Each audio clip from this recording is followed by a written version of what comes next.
Great. Good, thank you. All right, welcome everybody, those remote and those here. Welcome to the Hudson 7 hybrid meeting for, this is now what, July already, God forbid. Thank you for joining us at the Hudson 7 Council's hybrid monthly meeting. My name is Gary Bassett. I'm the mayor for the Village of Rhinebeck and also the chair of the Hudson 7. The Hudson 7 hybrid meetings will be streamed live on Hudson 7's YouTube, as this one is right now, and the public is advised to subscribe to this channel. Our in-person meetings occur here at the Poughkeepsie Water Treatment Plant located at 70 Waterworks Road, Poughkeepsie, New York. Public comment is always allowed, both in person and remotely, but please visit our website to learn how to provide public comment. And our website is www.hudson7.org. With that, we're going to go into a roll call. I'm going to start here to my left, and then we'll go to the screen once we get everybody here.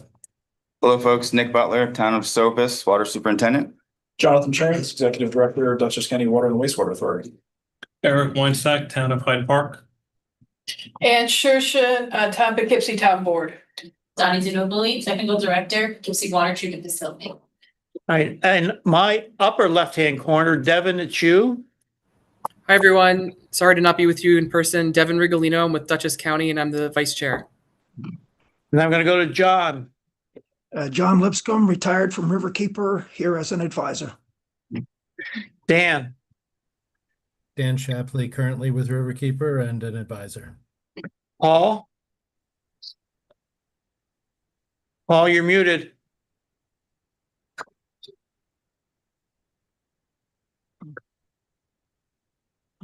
Paul Malmrose, engineering technical advisor for the Hudson 7. And then to my, is it Jay Gallo? It's Jesse Gallo from Central Hudson, environmental coordinator. And Shannon? Shannon Roback, Science Director at Riverkeeper and Technical Advisor to the Hudson 7. Mr. Jenkins, Central Hudson. Good evening, everybody. It's Joe Jenkins. I work in the Corporate Communications Department at Central Hudson. Jerry? Yep. Good evening, Jerry Nappy. I'm Public Affairs Director at Central Hudson. Thank you. Ryan? Good evening, Ryan Sharp, Town Board, Town of Poughkeepsie. Mike? My name is Mike Forging. I'm a technical assistance provider with the New York State Department of Health working on the DW SB2 program. Thank you. And we have two visitors sitting in the back row. So, what? Shannon, I talked to Shannon. Yeah. We got Shannon. Yeah. Hey, good evening. I'm Sarah Sosha. I'm with the New York State DEC. And I'm Jerry Pratt, New York State DEC. Welcome. Okay, so we have a quorum. We're going to get on with our meeting. First thing on the meeting is approval of minutes. I'd like to make a motion to approve the minutes from last month, right? I'll second it. Any question? All in favor, say aye. Okay. Treasurer's report. Elizabeth is not here. I'll read in the treasurer's report. We started out with a balance of $51,011.98. We had a check for $6,250 to our coordinator. We earned interest of $74.27, leaving us a remaining balance of $44,836.25. Communications. Rebecca is traveling. So a little bit about the communications. I'm going to read them into the record. The first one is PASS, which is a 2025 sample legislative resolution in support of Package Resolution Act. This is information that you can link to on our website and link to into the minutes and go about that. We passed and in support of a plastic resolution at our last meeting. Okay. Next is copies of the proclamations. If you remember our wonderful event here at the Boathouse, we got proclamations from Senators Hinchy and Rollison. Rebecca was very kind to make several copies, and a copy of each has been distributed to each one of the municipalities. So that's kind of a great event, and thank you, Rebecca. Next, the United States Coast Guard Area Committee meeting is going to be July 16th. It's going to be here at the Boathouse. And I'm going to be out of town. Several others are going to be out of town. But John Liscombe and I have been in communication, and John is going to be representing us as the Hudson 7 at the United States Coast Guard Area Committee meeting here on July 16th. And then follow up from last month's presentation on RIBS. As we prepare for each monitoring session, we reach out to our various watershed groups for site input. Going forward, we'll be sure to include the Hudson 7 in our outreach for the lower Hudson River Basin, including for the 2027 season. Regarding the dry site, we're opening to revisiting if there's interest, but there's still a chance it may be dry. DEC is developing a method to calculate the BAP for low graduate streams. While we're collecting samples and generating data, the values are not finalized yet. We'll be sure to share the updated results once this method is completed. Is there anything on communications from anybody that I'm missing? Just one change. The Coast Guard just sent out an email saying that the area committee meeting would be at the Dutchess County Emergency Response Center instead of the Marist Boathouse, but it is in Poughkeepsie, and I will be there on your behalf.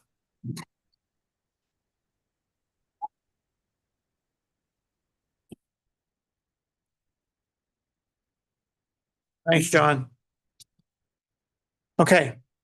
We have some upcoming events, which is we have the CAG meeting, which is in person only Wednesday, June 25th. And we have the Hudson River Watershed Alliance Wavemaker Awards benefit Wednesday, June, which these were passed. I'm sorry. These are all passed. I'm reading the last minutes, I think. I'm going to apologize. I'm going to go to the next one. Yeah, upcoming meetings, Ulster County Watershed Roundtable in person at Ulster County for Justin Community Empowerment Center in Kingston, which is August 11th at 1:30 to 4:30. You need to RSVP if you want to attend this. Rebecca is attending on behalf of the Hudson 7, and it's going to be hosted by the Hudson River Watershed Alliance. And the Ulster County Water Quality Coordinating Committee partner meeting on August 11th from 1:30 to 4:30. Hudson members should also contact Rebecca if they wish to attend. Okay. Any questions on upcoming meetings or events? Public comment. I don't see anybody from public comment.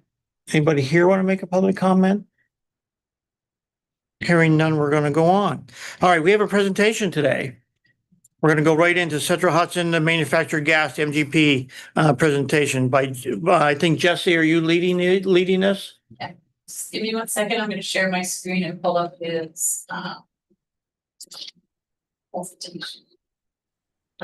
While he's doing that, I'm just going to, make note that Joe Jenkins, the Director of Media Relations from Central Hudson, Gerald Pratt, Division of Environmental Remediation, Sarah Saucier, Director of Media Bureau C, covering Regions 3 and MEG, New York State DEC. So thank you.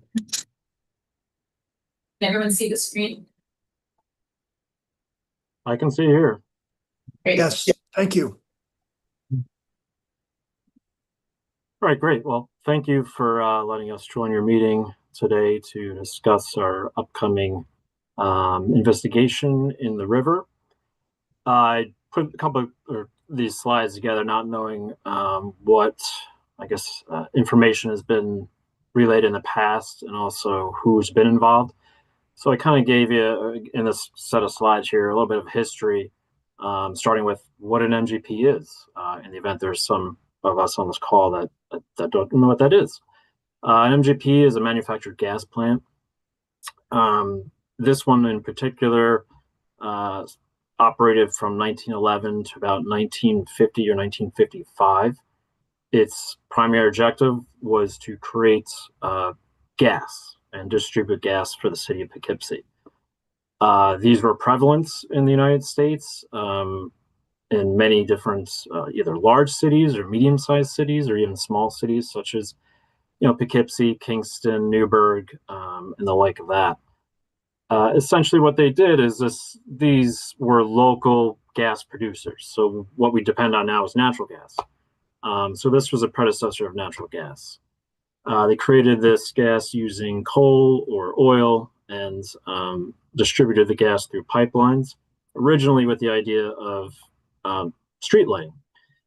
And you've probably heard of such with gas lamp districts in different cities. So it went from street lights, and they found that that worked well. And then they started to pipe this into homes and businesses for cooking and eventually for heating. In the mid 50s or so, natural gas became more prevalent, and they essentially started to close down all these manufactured gas plants across the country. New York State's, and Jerry's in the audience, he can chime in. I believe there was somewhere in the neighborhood of 300 to 400 manufactured gas plants throughout the state. Obviously, the bulk of them were in the larger cities. We have very few in comparison to some of the other utilities in the state. But this is one of them here in Poughkeepsie. And as you see on the photo in front of you, this is a historic photo. It shows some of the infrastructure that would have been in place probably back in the early 50s, maybe late 40s. In the foreground, you see essentially where the footprint was and various tanks. There's the round sphere there, that's called a Horton sphere, that held compressed gas, and the tanks in the background there likely held different kinds of fuel. And the larger tank in the foreground essentially held the gas that was then distributed out into the city. And that worked essentially under gravity. So the tank would fill, and then the top would actually lower, and that would compress the gas and then distribute it through the pipelines and into the city. So if you can go to the next slide, Donnie. So here's just a little intro. I'm going to have a state history. I kind of already went into that a little bit, but then more details about the investigation that we'll be performing starting later this month, and then the schedule of activities. And just before we switch to the next slide, this photo shows relatively the current conditions of the property. You can see in the top right hand side, that's the Dutton, or the former Dutton lumberyard. That is now One Duchess, the townhouses and condos that they're building there. And essentially what we've done here is install a bulkhead wall along a portion of the property that goes underneath the walkway over the Hudson, and perform some upland remediation. I'll go into that more in the next slide. So as I said before, this particular MGP operated from the 19-teens into the early 1950s. It was also attached to another MGP site up in Kingston, and there was a gas pipeline that ran underneath the Hudson River that actually connected the two. So in times of need in one city, we were able to distribute gas amongst the two. After that, in the late 80s into early 90s, the New York State DEC essentially canvassed the entire state for sites such as these. And the idea was to put an inventory together and then get some action regarding any potential contamination and then subsequent investigations and remediation. So they created a list which were submitted out to many of the utilities in the state, and site assessments began or commenced. Those started with phase 1 and phase 2s. And if you're familiar with that, a phase 1 is essentially a desktop activity where you look into old historic records, deeds, aerial photographs, sandbore maps, things of that nature. A phase 2 would come if you find anything of potential interest or potential risk. And that would involve a more invasive investigation where they'd be collecting either soil borings or water samples or groundwater samples. So this site had all of that. As you see there, from 1990 roughly to 2015, there was over a dozen site assessments performed, either on the upland portion of the property or out in the river. And that brought us to around 2016, 2017 timeframe, excuse me, after entering into a brownfield cleanup program with the New York State DEC, they issued a decision document based off of a remedial alternatives analysis that was done at the site. And that basically outlines different remedial approaches and selected one for this property and this project. That included some soil removal on the upland portion. It also included that bulkhead wall, as I pointed out before. And that was a key component because that was essentially installed down and would prevent any potential remaining coal tar underneath the upland portion from entering into the sediments in the river. So those were completed back in 2018 during the initial phases of this remediation. So in 2019, we kind of flipped from the land side components of the remediation to the river side. And there were several attempts to build and construct different methods of removing the sediment that had to be removed. There was a moon pool. There was a hydraulic dredge pilot test performed. And essentially what it came down to is neither one was engineeringly feasible to remove the sediments. So that brought us to essentially re-looking at remedial approaches to target that sediment removal. And we conducted a focused remedial alternatives assessment, put that together, which essentially focused in on real areas that have more impacts in the river. And that, it's kind of hard to see in this photo, but it was generally right off the river, off the shoreline from the MGP site. That kind of makes sense. So in 2023 and 2024, we submitted a alternatives remedial approach to the DEC, and that was included a focused removal area and expanded capping is needed. So the original decision document included a large component of capping.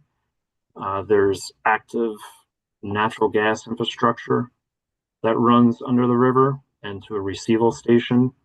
That's right across the street, right across Dutchess Avenue from One Dutchess. So that whole corner there has a gas receival station.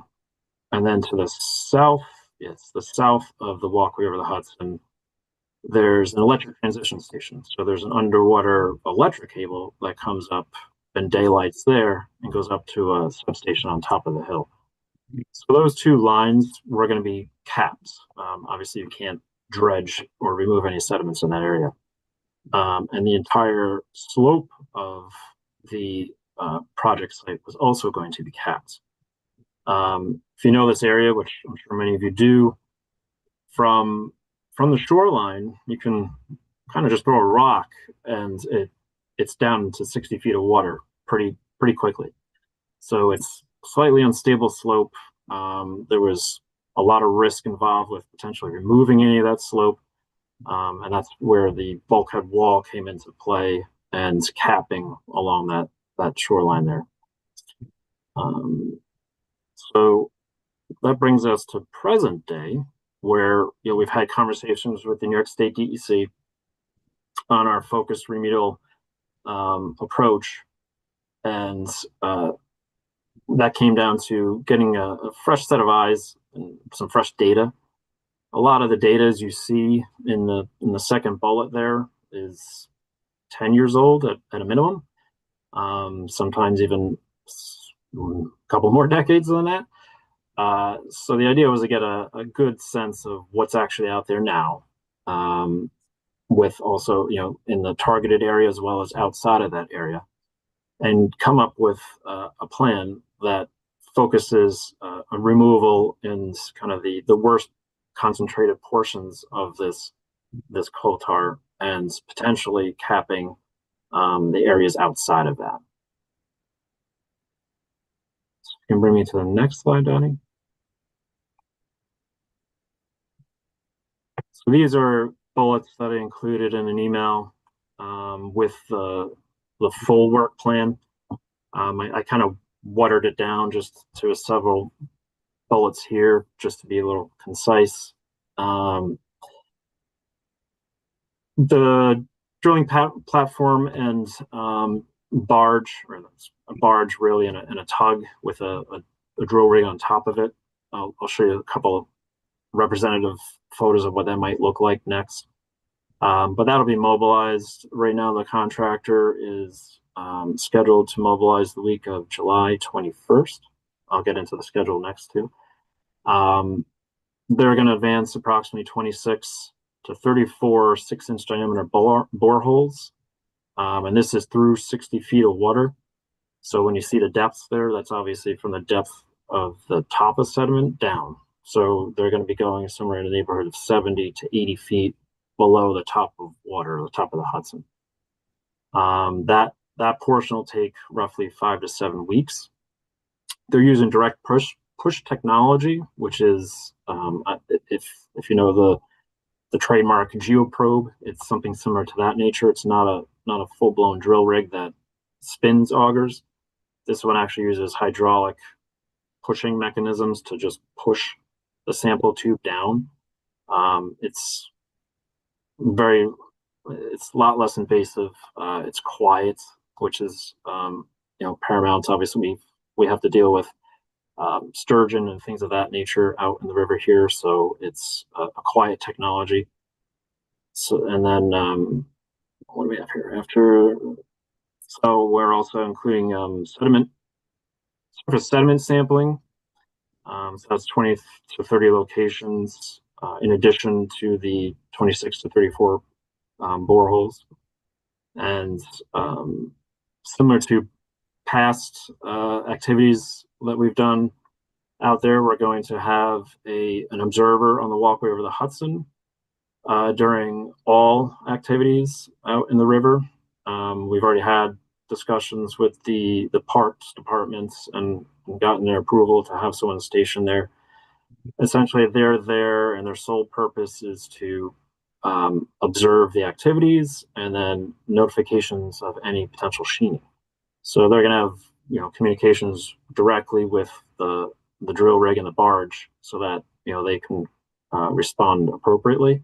We'll also, as you see in the next bullet there, have a patrol boat, which we've also utilized during previous activities, and this functions as a sheen patrol boat. They'll have different absorbents on their boat, and they're going to be able to intercept any potential sheens that do occur during these activities. Finally, there it says, in the event a sheen does occur, that exceeds the extent of the patrol boat's outriggers, there's notification. So there's notification to the New York State DEC. As Jerry actually said during the Poughkeepsie Water Board meeting, the DEC personnel will be on the site. They'll likely even be on the barge. And also notifications to the City of Poughkeepsie Water Treatment Facility, the Joint Board, Dutchess County Department of Health, and others. Next slide, Donnie. So these are just some snapshots I took off the internet, so they're not going to be exactly what you see out there, but they're representative. This isn't a large operation. The one on the bottom there shows an actual truck drill rig. It's not going to be that big, but I just put it in there as an example. Even that is still small. So you'll have a little either tug or push boat that's able to maneuver the barge and platform around. And then you'll have the sheen patrol boat obviously as well. They're going to dock on the bulkhead, and they'll be out of the navigational channel, and anything that they have in the river will be lit.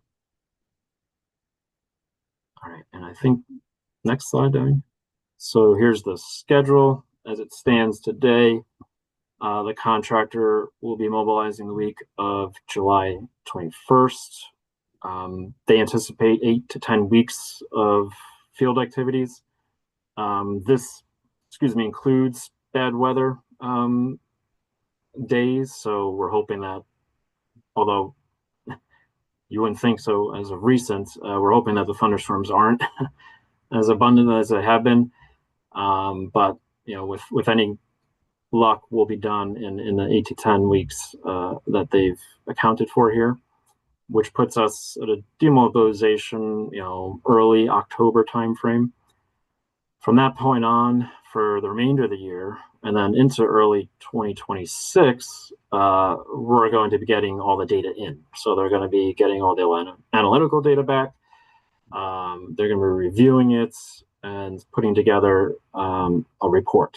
So they anticipate the report in the early 2026 timeframe, and it'll just be a factual report. It's just going to contain, observations of what they encountered out there. And that will be submitted to the DEC.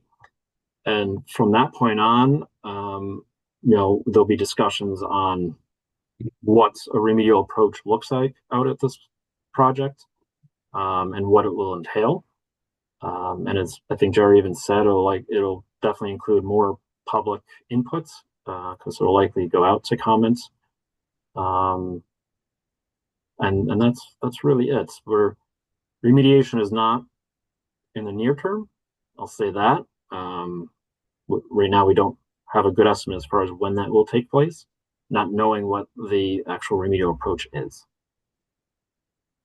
And I think the last slide, sorry. So this is just a picture from the walkway over the Hudson. This is approximately where our observer will be stationed. They'll be likely closer to the Poughkeepsie side. I think this is more towards not the center of the channel, but a little further out. But from this point on, they have a good vantage point of the whole work project. This shows obviously the current construction on 1 Dutchess Avenue, and then what our natural gas facility looks like currently on the bottom right corner there. So that's our investigation in a nutshell. And I don't know if Jerry or Sarah, if you had anything to add. Sure. It's Jerry Pratt. Our role in this process will be to oversee the work that'll be conducted by Central Hudson and their contractors, and we'll be on site alongside them, observing the cores or the samples that are coming out of the river. And because there's an observational component to this thing, so we want to kind of get a second set of eyes on that. And we'll also be monitoring. We'll have environmental controls in place with regards to air monitoring, and like Jesse said, I think there's some the in-water monitoring as well for any sheets or blooms that might occur while they're probing around. So we'll be present throughout the process or the work that the Central House will be doing, and just be present. And, as Jesse said, it's going to take 6 to 8 weeks to get the work done, and then there's several types of samples being collected. Like I said, that we want to get a fresh look at the entire site because it's been so long, and we want to get some new information about it to kind of lend to this evaluation and ultimately some remedial action down the road. So it's not a fast process.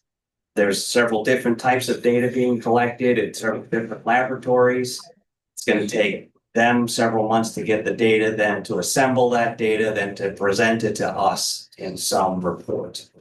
And then we'll comment on that report And that's an internal review, not just by our division, but Division of Water and Fish and Wildlife, who are also been helpers, helping us evaluate their, the toxicity data, the border data, that kind of stuff that, we all contribute to internally as, in our internal review.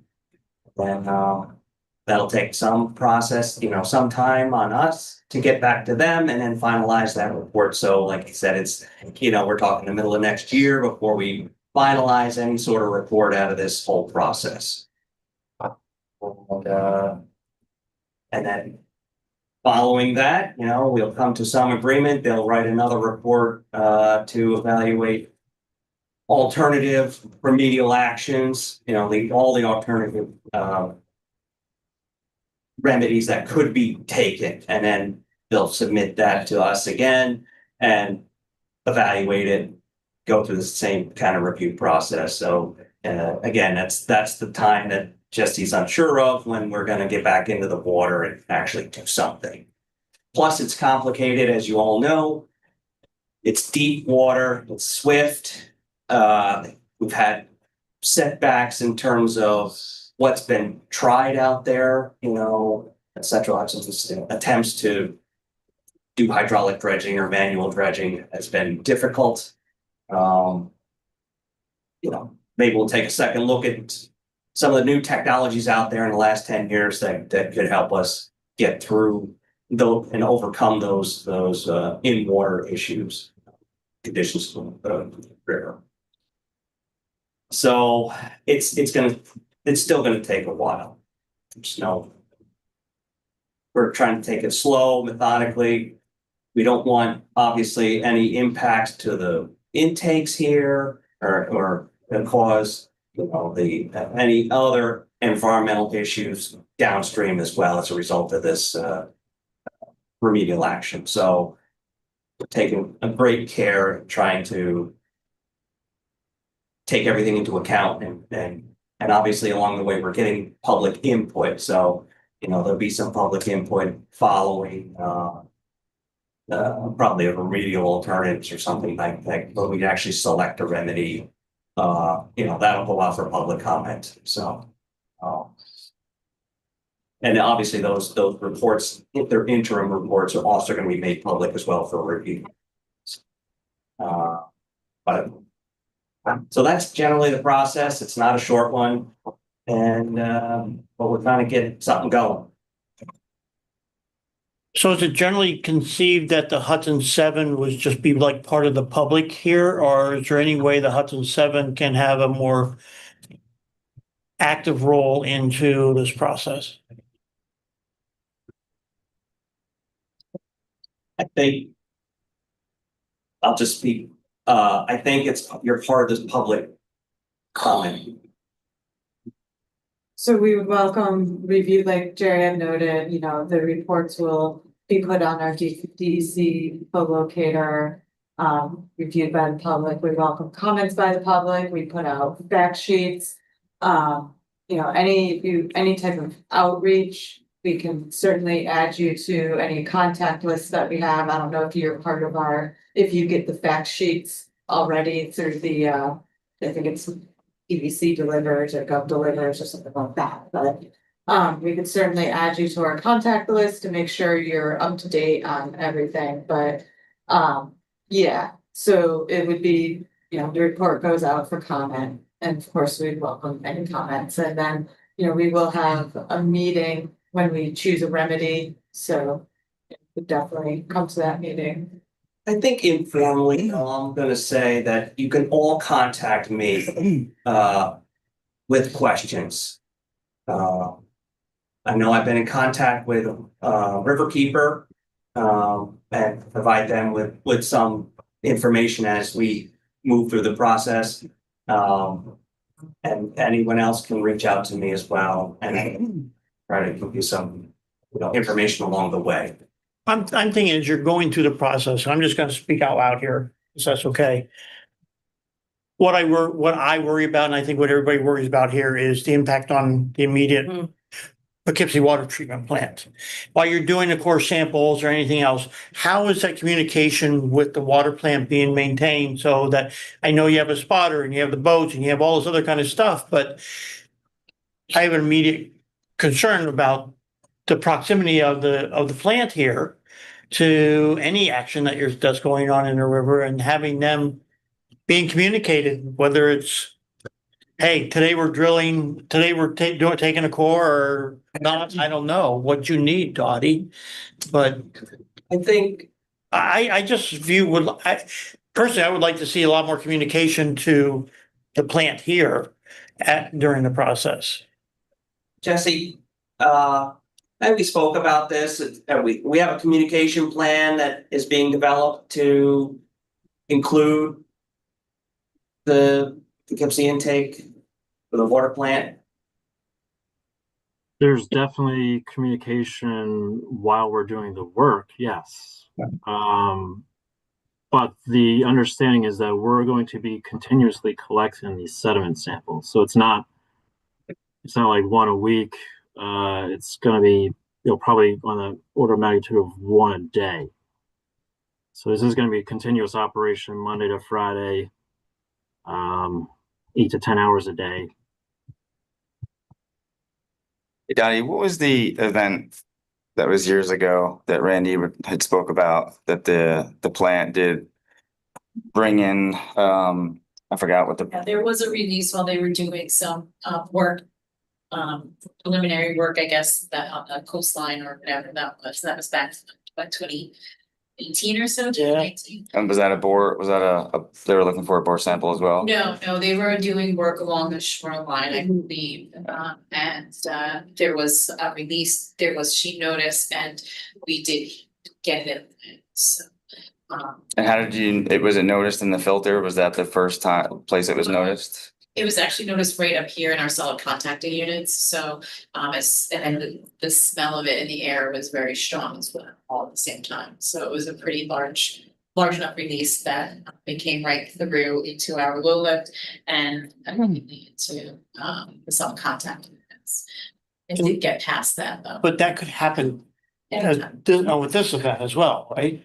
So, when we did Chippy, we were trying to get samples at the intake, so we knew the water quality coming in. Is there any way they should be doing the same thing? So you're doing those samples at your intake, or they're doing the samples at the intake, monitoring that as part of the process.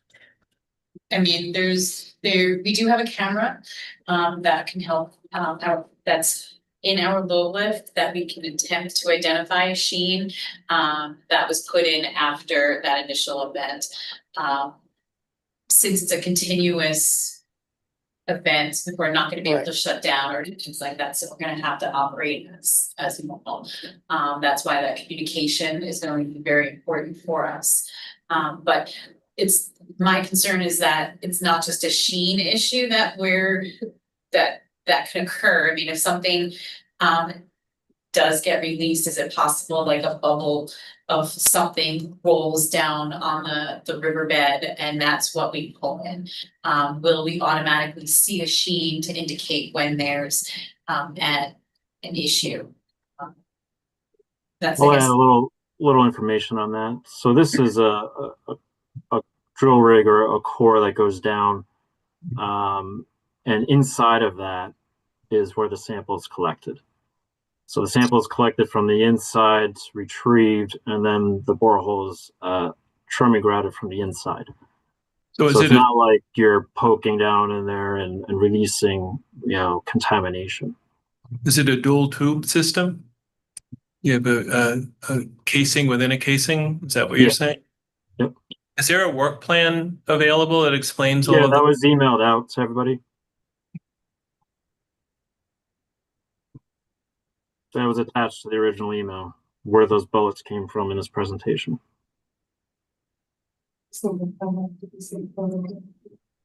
Yeah, if anybody wants, that work plan is available on our info locator, our public website. Maybe at the end you can share the link with us. I can also forward it to you. I think I have a copy. All right. If you do a Google search on DEC info locator, it'll be the first thing that pops up on your browser. And then you'll just type in probably the site name or Address. probably the address would be the best thing. I can send a link to the, I was emailed. I can send a link to at least you and then, or if I don't have the whole group, then maybe if you don't mind sharing it, I can get the link right to the reports for the site. Definitely. What's your emergency plan?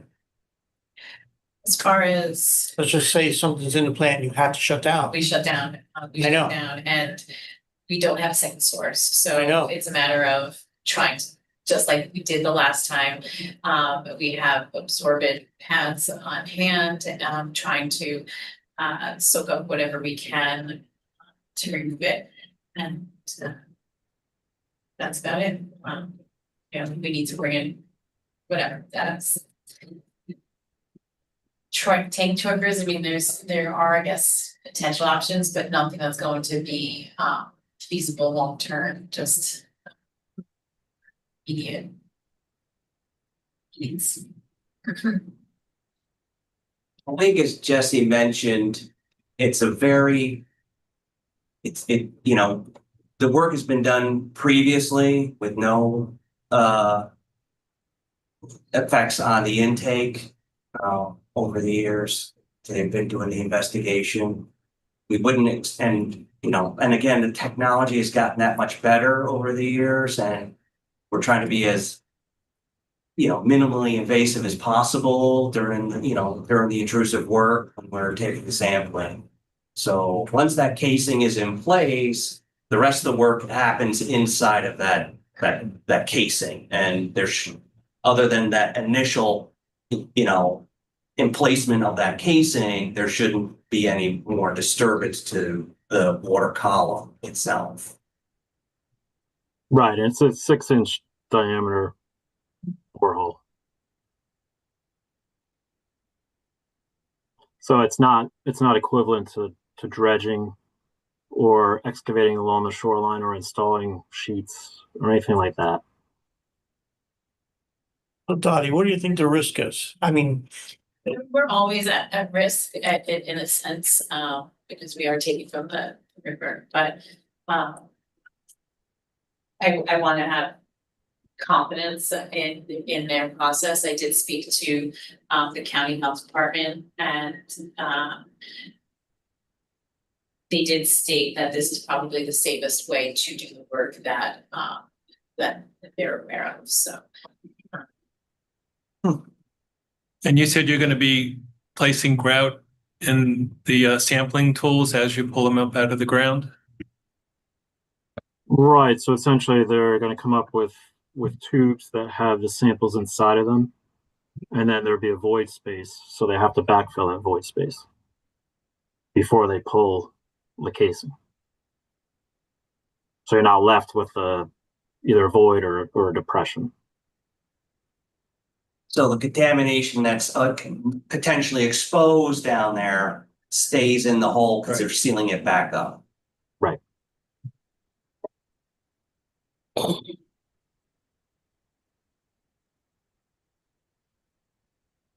I have a few questions and comments. go ahead, Paul. First of all, the Highlands and Highland/Lloyd intake is across the river and downstream, so they should also be notified. They do have an alternate source of water, but I don't think they could make 8 to 10 weeks, but they should be notified and let known about this. I think what Gary was getting to is we'd really like to be notified like a couple of days before you start this operation. So if you could have that in your communications plan, that would be great. Just so that Dottie and the other operators know that this thing is going to be starting and they should be aware of it. You talked about capping over the electrical and gas lines. I'd like to know when that is going to be done and what the potential risks are there. And the other thing is, just from other information, I thought that you can only work in the river after September 1st. So those are my questions. So as far as communication plan goes, yes, there's no issues with once we have a final schedule set in place. As far as a date that we're starting, I can definitely communicate that. Right now, it is July 21st. That is the start date. So they'll be mobilizing July 21st. If that changes, I'll definitely communicate that out. It would only go later. It's not going to go any earlier than that. And that will then proceed for 8 to 10 weeks. So, from Monday to Fridays, no weekends. It's only during daylight hours. So they're trying to take advantage of the longer days, obviously, in July and August and September, rather than in the fall. So that kind of goes to one of your other questions with the fish window, the September 1st. We did consult the DEC and also the Army Corps, and this investigation isn't bound to that requirement because we're not doing any remediation. We don't need a water quality cert permit to do this investigation. So that's how we got some allegiance to be able to move this up so that we could do it during the longer days. The last thing we wanted to do was push it into October, November, December timeframe. Then we're competing with potential ice flow the later you get into the winter, and also shorter days, which would just prolong this investigation. So what we would wrap up now in 8 to 10 weeks could be 12 to 14 weeks if we did it later in the year.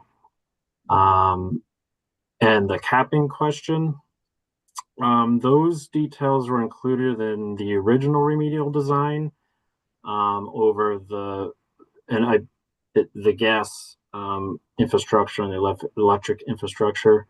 I don't have the details of that for this conversation, only because it's not part of this PDI, this pre-design investigation work. But that was all included in the original remedial design and the decision document from the DEC. So I just don't have the details in front of me to speak too much on that.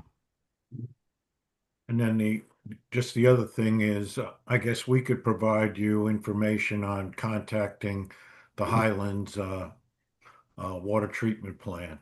Yeah, that'd be great because I had included them in the original work plan distribution. And some of the emails got bounced back. So I'm not sure if maybe some context there changed. But yeah, any contact information, for any of the Hudson 7 as well as any of the others that you have would be greatly appreciated, because I can put that distribution list together and keep everyone updated on how this progresses. So Gary, you can mention this to Rebecca. Yeah, I'll take care of this. Thank you, Jesse. It was a good presentation. Thanks for coming. Great, thank you. Thank you. I also thank you. And thank you guys for being here as well.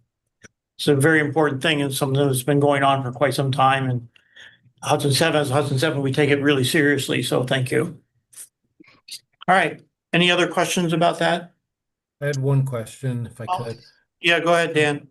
Dan Shapley from Riverkeeper.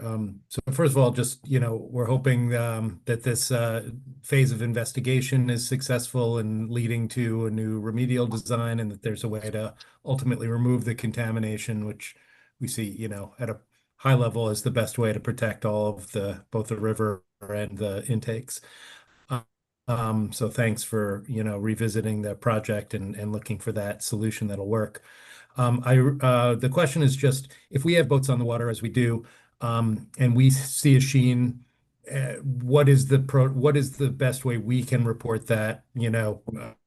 Presumably it will be spotted at this concurrently from the bridge or the patrol boat, but if we happen to see something that hasn't been seen, what is the protocol we should follow to report that? And Jerry, I'm not sure if that should be routed through the DEC first, only because of unknown origin of the sheen, or I think if I could, you can give me a call.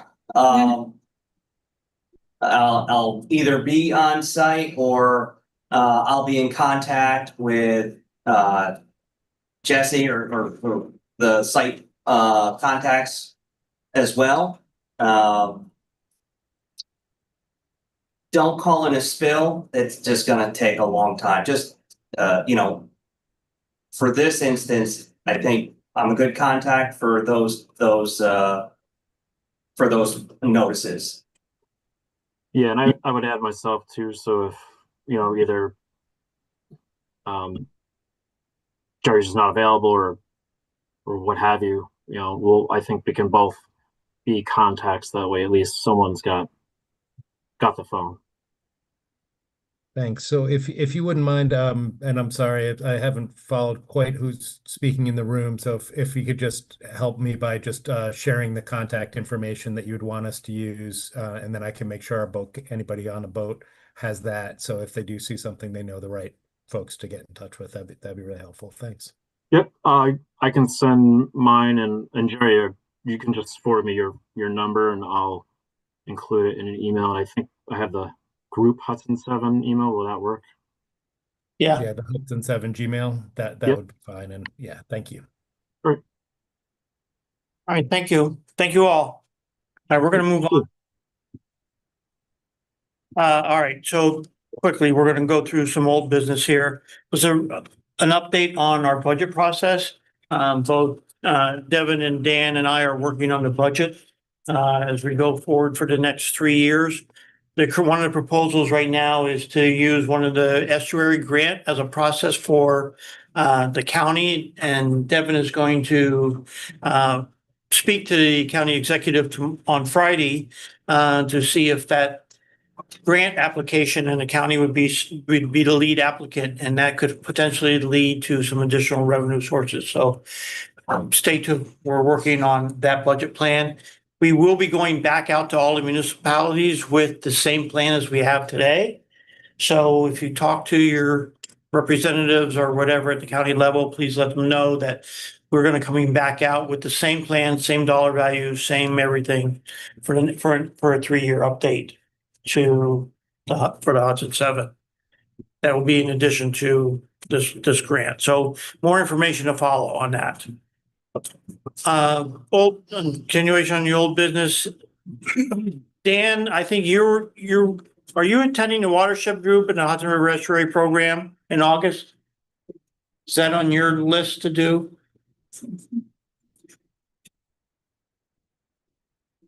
Hello, Dan. I'm sorry. The I need you to say the question watershed again. for the watershed group in the Hudson River Estuary program in August. Is that on your list as also to be a participant in that? According to my notes, I just want to make sure that our comments are represented there. If not, we can talk later about it. If not, I'll table it. I'm sorry. I'll have to follow up with you. Yeah, let's follow up. We have the area contingency plan, the spill risk and vessel safety. That's going to be we talked about that. John's going to be going to that for us with the U.S. Coast Guard. We're waiting for a Chippy update. Hyde Park, Jonathan, anything to report from Chippy?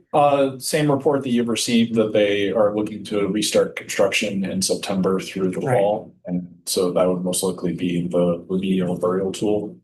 I don't have specific details, but they've guaranteed that they would follow their communication plan and provide that. So I think we're going to rely on you, right? You're going to be the primary focal point for all of that. To share information that you have. But what I'll do is when I receive any information, I'll send it right back out to the group, and then Rebecca can, send that out, and then we'll follow up on any other information. But we should have pretty continuous communication once they start bringing boats back into the area. Okay, great. Eric, anything on the fire training center?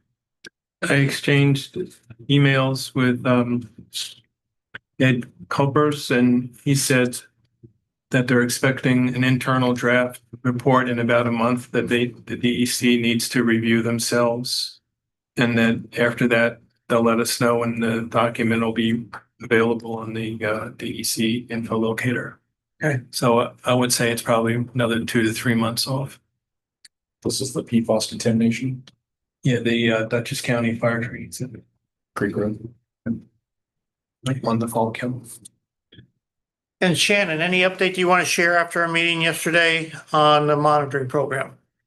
Sure. So, some of you may have gotten the survey that we sent out, which was really just trying to collect information to understand sort of what you see as the priorities for monitoring based on any water quality issues you have or trends that you see.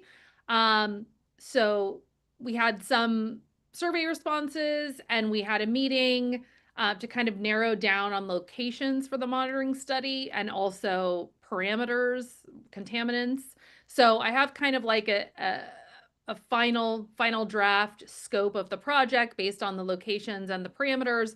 So I'm going to send that out by Friday, and then I'm just asking for any other input that everyone has on, you know, the locations that we are choosing, the parameters that we're going to monitor, you know, the time of year, or really, you know, any other thoughts on the study. So I'll lay everything out so it's all very clear for people to be able to digest. And then hopefully everyone, if there's any other feedback that you all have on what you'd like to see as part of this monitoring study, I'm hoping that you can share that by the end of next week. So you'll have an email coming from me soon. Thank you, Shannon. And Mike, how about any update on what's going to committee reports? Anything on our DWSB 2? Yes, we've been told to expect the round 2 comments back from the state by the end of this week or next week at the latest. Oh. And that's all for now for an update. Thanks.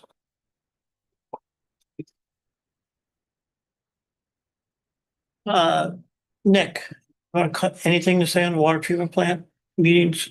No, nothing about the meetings other than outside of the meetings, Dottie and a couple folks, the 2 head mechanics from Poughkeepsie plant came over to my plant mid-June. I think it was around midway point in June. But the point was for them, the mechanics, to come over and see what we have, what I have, what's going on at my plant, and then just for some situational awareness. In the event I need something or I ask to borrow something, they have an idea of exactly what we have, which I did ask to borrow something, and that's what kind of like sparked all this. Cool. Predated. That's great. So, yeah, it was great. Right. All right. Hey, Paul. What about the Lower Sopus Creek? You're muted, Paul. So Gary and I met with Ulster County on May 19th, and we were the purpose of the meeting was to see if we could work better together in challenging DEP and DEC on some of the regulations and also on flood control. And at the end of the meeting, we agreed that because the aqueduct shutdown was being delayed like to 2027, this was a good time to concentrate on flood control and the EIS that was done by DEP 4 years ago. And at the end of the meeting, it was discussed that I should write a letter to DEC stating what our problems were and what our issues were. And I responded by saying DEC has not replied to any of my letters or any of my emails. So I thought it would be best to have the county write this letter. So I agreed to write a letter to the county stating what the issues were, and I would help them write a letter to DEC, but I felt that it was necessary since they have the political influence and I don't, and probably the Hudson 7 doesn't, that the county should contact DEC. And some of the reasons why is, I don't know if everybody remembers, but 4 years ago, we submitted detailed comments on the environmental impact statement that DEP did. And to date, DEP has done absolutely nothing. And DEC has stated what has to be in the supplemental EIS, but DEP has not addressed any of those comments. According to the permit, they're supposed to, DEP is supposed to notify DEC on when they're going to complete the EIS, and neither DEC has requested it or DEP has provided it. So we just feel like that's, almost an insult to us that we supplied these comments 4 years ago. We're also concerned about the flooding. Flooding is a real problem because it can really contaminate the water, as Randy has told us in the past. And the county has the opportunity to get funding to do a flood study because the current one is severely flawed, and they cannot do the flood mitigation study, which would help and determine what improvements they can make to prevent floods. Can't be done until that study is done. And we asked the county to take a lead on that. We also talked about minimum flows that we want to have in the Esopus. As many of you will know, if there is not adequate minimum flow, algae can form in the streams, and sometimes it can cause harmful algae to grow that can contaminate our drinking water. So DEP for 100 years has told us they could not release any water, but as soon as they had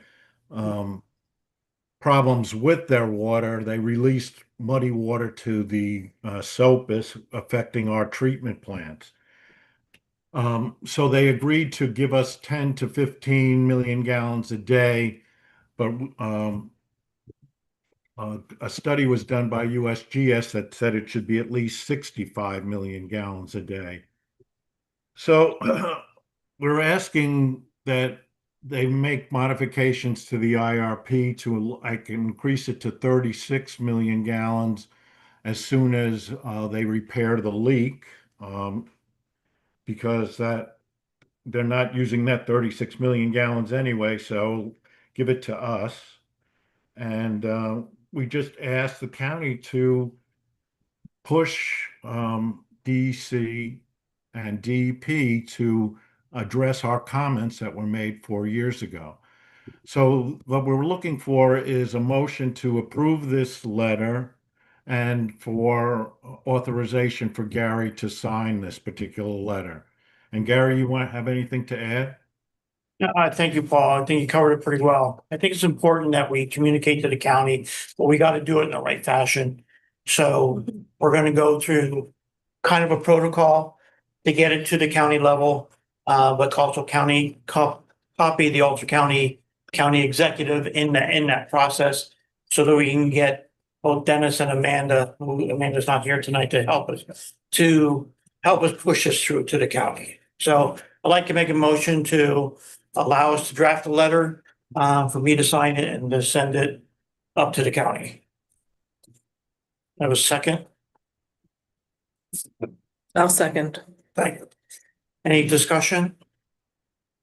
All right, all in favor, say aye. Aye. All right, so Paul, we'll go forward. Okay, thank you, guys. Appreciate it. All right. Anything I missed? 6:07, we're doing well. I'd like to make a motion to adjourn and everybody to enjoy the rest of the night and the rest of the week. I'll second that. Thank you. Bye, everyone. Bye. Bye, Good guys. night.